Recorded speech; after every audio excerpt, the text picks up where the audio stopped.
ಶನಿವಾರದ ಜಟಾಪಟಿ ಎಲ್ಲಿಗೆ ಹೋಗಿ ನಿಲ್ಲುತ್ತೋ ವಿದ್ಯಾರ್ಥಿಗಳ ಭವಿಷ್ಯದ ಬಗ್ಗೆ ಪೋಷಕರೆಲ್ಲ ಆತಂಕ ಸೃಷ್ಟಿಯಾಗಿದೆ.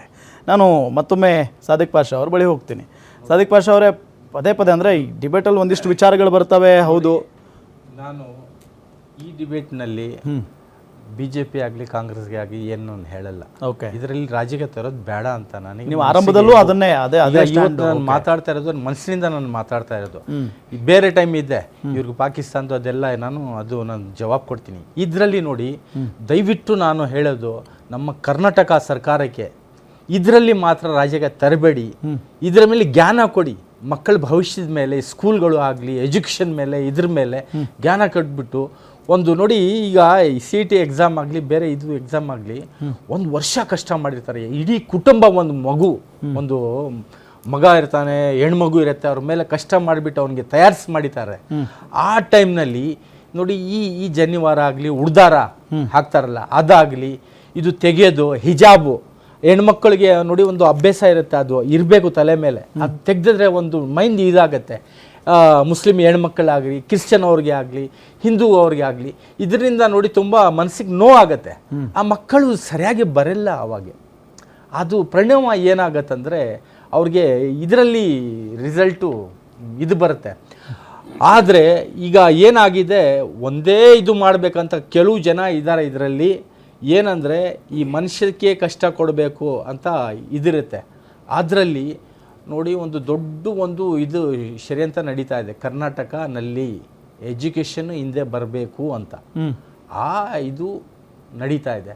ಅದು ನಡಿಬಾರ್ದು. ಯಾರಿದ್ದಾರೆ ಎಜುಕೇಷನ್ ಇಂದ ಏನು ಬರಬೇಕು ಎಲ್ಲ ನೋಡಿ. ಎಜುಕೇಷನ್ ಇಂದ ದೇಶ ಎಲ್ರಿ ನಮ್ದು ಅಲ್ಲ, ನಮ್ಮ ದೇಶಕ್ಕೆ ಫೈದೆ ಅಲ್ವಾ? ಮಕ್ಕಳು ನಮ್ಮ ಇದಾದ್ರೆ ಎಷ್ಟು ದೊಡ್ಡದಿಲ್ಲ. ಕರೆಕ್ಟ್. ಎಜುಕೇಷನ್ ನಲ್ಲಿ ಏನನ್ನ ಇದು ಅಟ್ಯಾಕ್ ಮಾಡಿದ್ರೆ, ಏನನ್ನ ಅವ್ರಿಗೆ ಡಿಸ್ಟರ್ಬ್ ಮಾಡಿಬಿಟ್ರೆ ಅವರು ಹಿಂದೆ ಹೋಗತ್ತಲ್ಲ. ಆದ್ರೆ ನಮ್ಮ ಕರ್ನಾಟಕ ಹಿಂದೆ ಹೋಗತ್ತಲ್ಲ. ಅದಕ್ಕೆ ನೋಡಿ, ಈ ಸಾಲಿ ಒಳ್ಳೆ ನೋಡಿ, PU ಸೆಕೆಂಡ್ ಇಯರ್ ನಲ್ಲಿ ಆಗ್ಲಿ, SLC ನಲ್ಲಿ ಒಳ್ಳೆ ಇದು ಬಂದಿದೆ ಕರ್ನಾಟಕದಲ್ಲಿ. ಒಳ್ಳೆ ಕೇರಳ ಹೆಸರು ಬರ್ತಾ ಇತ್ತು, ಈಗ ಕರ್ನಾಟಕ ಇದಿದೆ. ಅದಕ್ಕೆ ಇದರಲ್ಲಿ ಡಿಸ್ಟರ್ಬ್ ಮಾಡಬಾರ್ದು. ಮಕ್ಕಳಿಗೆ ಎಷ್ಟು ಆಗತ್ತೆ ಅಷ್ಟು ಸಹಾಯ ಮಾಡಬೇಕು, ಎಷ್ಟು ಆಗತ್ತೆ ಅಷ್ಟು ಕೋಆಪರೇಟ್ ಮಾಡಬೇಕು. ಹಿಂಗೆಲ್ಲ ಹಿಂಗೆ ಅಂತ ದೊಡ್ಡ ಬಂದ್ರೆ ಏನ ಇದ್ದಿದ್ರೆ ಆವಾಗ ಇದು ಮಾಡಲಿ. ಬರೋ ಮಕ್ಕಳಿಗೆಲ್ಲ ಜನಿವಾರ ತೆಗೀನಿ ಅಂದ್ರೆ ಏನ್ರಿ, ಧರ್ಮ ತೆಗೀನಿ ಅಂತ, ಇದರಿಂದ ಮನಸ್ಸಿಂದ ಧರ್ಮ ತೆಗಿ ಅಂತ ಹೇಳೋ ಮಾತ್ರಿ ಅದು. ಇದನ್ನು ಖಂಡಿಸ್ತೀವಿ ನಾವು, ಯಾರನ್ನಾಗ್ಲಿ ನಾವು ಖಂಡಿಸ್ತೀವಿ. ಇದು ಮಾಡಿರೋದು ತಪ್ಪು. ಎಸ್, ಚಿದಾನಂದ್ ಸರ್, ಈಗ KEA ನೀಡಿರುವಂತ ಡ್ರೆಸ್ ಕೋಡ್ ನಲ್ಲಿ ಸ್ಪಷ್ಟವಾಗಿದೆ, ಶಿವದಾರ, ಈ ಉಡ್ದಾರ ಆಗಿರ್ಬೋದು, ಜನಿವಾರ, ತಾಳಿ ಅದೆಲ್ಲ ತೆಗೆಸೋ ಆಗಿಲ್ಲ ಅಂತ ಹೇಳಿ. ಯಾಕಿದು ಪದೇ ಪದೇ ಆಗ್ತಾ ಇದೆ? ನನಗನ್ಸುತ್ತೆ ಇದು ಸರ್ಕಾರವನ್ನ ಮೀರಿ ನಡೀತಾ ಇರ್ಬೋದಲ್ಲ. ಕೆಲವೊಂದಿಷ್ಟು ಜನ ವೈಯಕ್ತಿಕವಾಗಿ ಅದನ್ನ ತಗೊಂಡು ಬೇಕು ಅಂತಾನೆ ಧರ್ಮಗಳ ನಡುವೆ ಬೆಂಕಿ ಹಚ್ಚಬೇಕು ಅಂತ ಕೆಲಸ ಮಾಡ್ತಾ ಇರ್ಬೋದಲ್ವಾ ಅಂತ. ಸರ್, ಈಗ ನಾನು ಬಹಳ ಸ್ಪಷ್ಟವಾಗಿ ಹೇಳಕ್ ಇಷ್ಟಪಡ್ತೀನಿ. ಈಗ ಜಸ್ಟ್ ಒಂದು SSC ಎಕ್ಸಾಮ್ದು ನಿಮ್ಗೆ ಉದಾಹರಣೆ ನಿಮ್ಗೆಲ್ಲರಿಗೂ ಗೊತ್ತಿದೆ. ತಾವು ಎಲ್ಲ ಬಹಳಷ್ಟು ನ್ಯೂಸ್ಗಳನ್ನ ಮಾಡಿದ್ರು. ಸರ್ಕಾರ ಒಂದು SOP ಮಾಡುತ್ತೆ, ಒಂದು ಎಕ್ಸಾಮ್ ಅನೌನ್ಸ್ ಮಾಡುತ್ತೆ. ಅದು ಮುಗಿಯೋವರೆಗೂ ಆ SOP ಫಾಲೋ ಮಾಡ್ಲೇಬೇಕು ಎಲ್ಲರೂ. ಕರೆಕ್ಟಾ? ಮಧ್ಯದಲ್ಲಿ ಏನ್ ಮಾಡ್ತು, ಮುಖ್ಯಮಂತ್ರಿಗಳಿಂದ ಹಿಡಿದು ಮಧು ಬಂಗಾರಪ್ಪ ಅವ್ರನ್ನ ಹಿಡಿದ್ಬಿಟ್ಟು ನಾವು ಹಿಂದಿಗೆ ಗ್ರೇಡ್ ಅನ್ನ ಕೊಡ್ತೀವಿ ಅಂತ ಚೇಂಜ್ ಮಾಡಿದ್ರು. ತಕ್ಷಣ ಹೈಕೋರ್ಟ್ ಅದನ್ನ ಸ್ಟಾಪ್ ಮಾಡಿ, ಇಲ್ಲ ನೀವು ಅಂಕಗಳನ್ನ ಕೊಡಿ ಅಂತ ಹೇಳಿದ್ರು. ಯಾಕಂದ್ರೆ ಅದು ಒಂದ್ಸತಿ SOP ಫಾರ್ಮ್ ಆದ್ಮೇಲೆ ಅಟ್ ಎನಿ ಕಾಸ್ಟ್ ಅದನ್ನ ಫಾಲೋ ಮಾಡ್ಲೇಬೇಕು ನಾವು. ಮಧ್ಯದಲ್ಲಿ ಅದನ್ನ ಚೇಂಜ್ ಮಾಡೋದಕ್ಕೆ ಆಗೋದಿಲ್ಲ. ಇದು ಬಹಳ ಮೊನ್ನೆ ನಡೆದಿರುವಂತಹ ಘಟನೆ ಎಲ್ಲರೂ ನೆನಪಿನಲ್ಲಿದೆ. ಅದೇ ರೀತಿ ಒಂದು ಹೊಸ ಸಂಹಿತೆಯನ್ನ ಎಕ್ಸಾಮ್ ಬೋರ್ಡ್ ಮಾಡಿದ ಮೇಲೆ ಅಟ್ ಎನಿ ಕಾಸ್ಟ್ ಅದನ್ನ ಎಲ್ಲರೂ ಫಾಲೋ ಮಾಡ್ಲೇಬೇಕು. ನಾನು ಅದನ್ನ ಮಾಡೋದಕ್ಕೆ ಬರೋದಿಲ್ಲ ಅಂತ ಹೇಳಕ್ ಬರೋದಿಲ್ಲ. ಇರಬಹುದು, ನಾನು ಬಹಳ ಸ್ಪಷ್ಟವಾಗಿ ಹೇಳ್ತೀನಿ. ಆ ಒಂದು 5-6 ಜನ ಮಕ್ಕಳಿಗೆ ಎಷ್ಟು ಎಫೆಕ್ಟ್ ಆಗಿರುತ್ತೆ ಇವತ್ತು ಎಕ್ಸಾಮ್ ಬಗ್ಗೆ, ಅವರ ಭವಿಷ್ಯದ ಬಗ್ಗೆ ಯಾರು ಬಂದು ಉತ್ತರ ಕೊಡ್ತಾರೆ ಇವಾಗ? ನಾನ್ ಕೇಳ್ತಿರೋದು, ನಿನ್ನೆ ತಕ್ಷಣ ಅವರಿಗೆ ಬಂಧಿಸಿ ಏನಾರೋ ಒಂದು ಕ್ರಮ ಕೈಗೊಂಡಿದ್ರೆ ಅವ್ರ ಮೇಲೆ, ಈ ಮೆಸೇಜ್ ನೆಕ್ಸ್ಟ್ 10 ವರ್ಷಗಳ ಕಾಲ ಹಾಗೆ ಇರೋದು. ಇವತ್ತು FIR ಮಾಡಿದ್ದಾರೆ ಕಾಟಾಚಾರಕ್ಕೆ. ಯಾಕೆ ಅಂದ್ರೆ ಮಾಧ್ಯಮಗಳು ಅದನ್ನ ಮುನ್ನೆಲೆಗೆ ತಂದ್ರು. ಮಾಧ್ಯಮಗಳಲ್ಲಿ ಚರ್ಚೆ ಆಗಕ್ಕೆ ಸ್ಟಾರ್ಟ್ ಆಯ್ತು. ಪ್ರತಿಯೊಂದು ಚಾನೆಲ್ ಅವರು ಕಟ್ಕೊಂಡು ಅದ್ರ ಬಗ್ಗೆ ಮಾತಾಡ್ತಾ ಇದ್ದಾರೆ.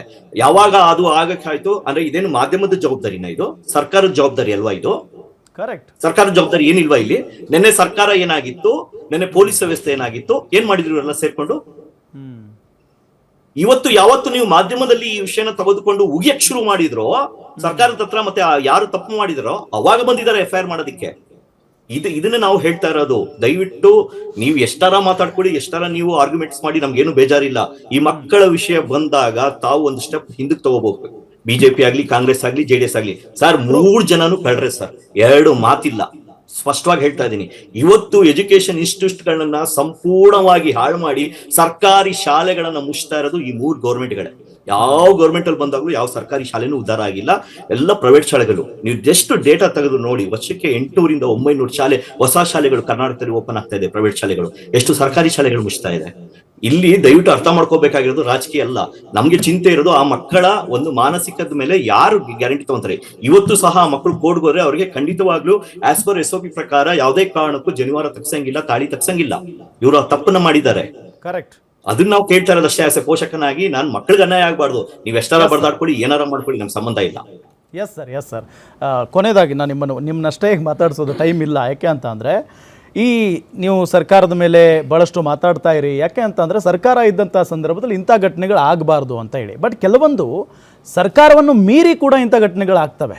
ಅದಕ್ಕೆ ಏನು ಮಾಡಬಹುದು? ನೋಡಿ, ಸರ್ಕಾರವನ್ನ ಮೀರಿ ಘಟನೆಗಳು ಆದರೆ ಸರ್ಕಾರಕ್ಕೆ ಅಡ್ಮಿನಿಸ್ಟ್ರೇಷನ್ ಮೇಲೆ ಹಿಡಿತಾ ಇಲ್ಲ ಅಂತ ನೇರವಾದಂಥ ನನ್ನ ಆಪಾದನೆ.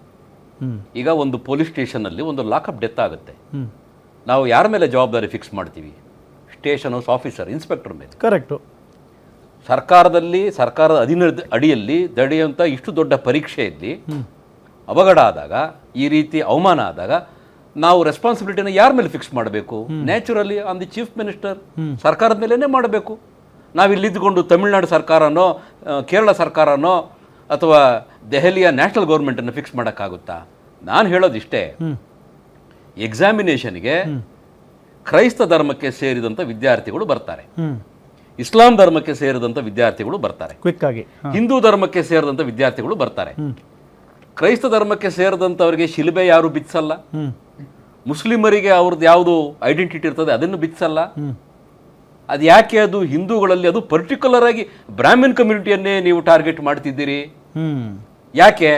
ಈಗ ಲಾಸ್ಟ್ ವರ್ಷ ಆಯ್ತಲ್ಲ, ಅವ್ರನ್ನ ನೀವು ಡಿಸ್ಮಿಸ್ ಮಾಡಿದ್ದಿದ್ರೆ ಇವ್ರು ಪಾಠ ಕಲಿಯೋರು, ಅವ್ರ ಮೇಲೆ ಏನು ಕ್ರಮ ಇಲ್ಲ. ನಾನು ಹೇಳದ್ನಲ್ಲ, ಒಂದು ತಪ್ಪೊಪ್ಪಿಗೆ ಲೆಟರ್ ಬರ್ಸ್ಕೊಳ್ತಾರೆ, ತಂದೆ ತಾಯಿನ ಕರೆಸ್ತಾರೆ, ಅವನು ತಪ್ಪು ಮಾಡಿದವನ್ನ ಇವನ್ ಕಾಲಿಗೆ ಬೀಳಿಸ್ತಾರೆ, ರಾಜಿ ಮಾಡಿ ಕಳಿಸ್ತಾರೆ. ಒಂದಂತೂ ಸ್ಪಷ್ಟ, ನೀವು ಹೇಳಕ್ ಬರ್ತಾರೆ ಕಠಿಣ ಕ್ರಮ ಆಗ್ತಾ ಇಲ್ಲ ಅಂತ ಹೇಳಿ. ಕಠಿಣ ಕ್ರಮ ಅಂತ ಕಾಂಗ್ರೆಸ್ನವ್ರು ಹೇಳಿದ್ರೆ ಅದಕ್ಕಿಂತ ಹಾಸ್ಯಾಸ್ಪದ ಸ್ಟೇಟ್ಮೆಂಟ್ ಇನ್ನೊಂದು ಇಲ್ವೇ ಇಲ್ಲ.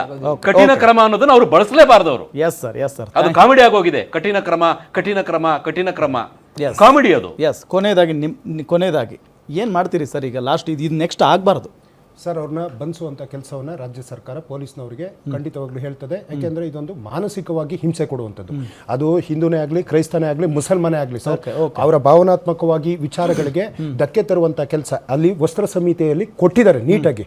ಅದನ್ನು ಮಾಡಬಾರ್ದು. ಇದನ್ನು ನಾನು ಖಂಡಿಸ್ತೀನಿ. ಜೊತೆಗೆ ಅವ್ರ ಮೇಲೆ ಕ್ರಮ ಆಗ್ತದೆ. Yes, thank you so much 4 ಜನಕ್ಕೆ ಇಷ್ಟೊತ್ತು ಭಾಗವಹಿಸಿದ್ದಕ್ಕೆ. Chidanand sir, thank you so much. ನೀವು ಕೂಡ ಜಾಯ್ನ್ ಆಗಿದ್ರಿ. ಎಸ್ ವೀಕ್ಷಕರೇ, ನೋಡಿದ್ರಲ್ಲ, ಇಂಥ ಘಟನೆಗಳಾದಾಗ ಯಾರ ಮೇಲೆ ಎಷ್ಟರ ಮಟ್ಟಿಗೆ ಪರಿಣಾಮ ಬೀರುತ್ತೋ ಇಲ್ವೋ ಗೊತ್ತಿಲ್ಲ, ವಿದ್ಯಾರ್ಥಿಗಳ ಮನಸ್ಥಿತಿ ಮೇಲೆ ಸಿಕ್ಕಾಪಟ್ಟ ಪರಿಣಾಮ ಬೀರುತ್ತೆ. ಹಾಗಾಗಿ ಇದರ ಬಗ್ಗೆ ಸರ್ಕಾರ ಬಹಳಷ್ಟು ಕ್ರಮಗಳನ್ನು ತೆಗೆದುಕೊಳ್ಳಬೇಕು, ಜೊತೆಗೆ ಗಮನ ಹರಿಸಬೇಕು ಅಂತ